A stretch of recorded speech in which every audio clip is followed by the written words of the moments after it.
صدر آزاد جموں کشمیر بیرسٹر سلطان محمود چودھری نے کہا ہے کہ ہماری خواہش ہے کہ بلدیاتی اداروں کو مضبوط و مستحکم کیا جائے تاکہ اختیارات کی حقیقی معنوں میں نچلی سطح پر منتقلی کا عمل ممکن ہو سکے اور عوامی مسائل حل ہو سکیں۔ آزاد کشمیر میں 31 سال بعد بلدیاتی اداروں کے انتخابات کا انعقاد ایک بڑا سنگ میل ہے۔ جب میں نے صدر ریاست کے عہدے کا حلف اٹھایا تھا تو میں نے عوام سے وعدہ کیا تھا کہ آزاد کشمیر میں بلدیاتی انتخابات کرائے جائیں گے۔ آزاد کشمیر میں 31 سال بعد بلدیاتی انتخابات کے منعقد کرنے پر میں چیف جسٹس سپریم کورٹ اور چیف الیکشن کمیشن کا کردار انتہائی قابل تحسین سمجھتا ہوں۔ بلدیاتی اداروں کے قیام سے عوام کے مسائل ان کی دہلیز پر حل کرنے میں مدد ملے گی اور عوام کا معیار زندگی بہتر ہوگا۔ ان خیالات کا اظہار صدر ریاست بیرسٹر سلطان محمود چودھری نے ایوان صدر کشمیر ہاؤس اسلام آباد میں آزاد کشمیر کے 10 اضلاع کے نومنتخب چیئرمین ضلع کونسل کے وفد سے ایک تفصیلی ملاقات میں کیا۔ اس موقع پر چیئرمین ضلع کونسل میرپور راجہ نوید اختر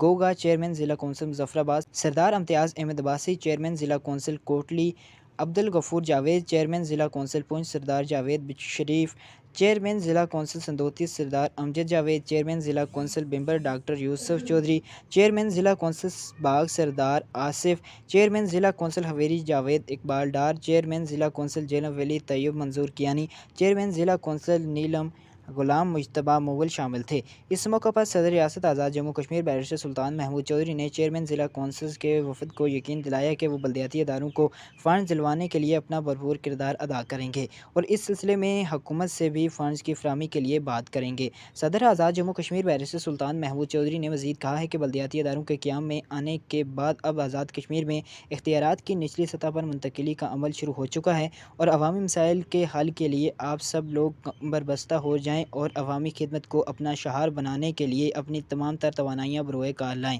اور آزاد کشمیر کو ایک ماڈل اسٹیٹ بنانے میں اپنا کردار ادا کریں۔ منیب عباسی، کنٹینیوز ڈیجیٹل، مظفر آباد، آزاد کشمیر۔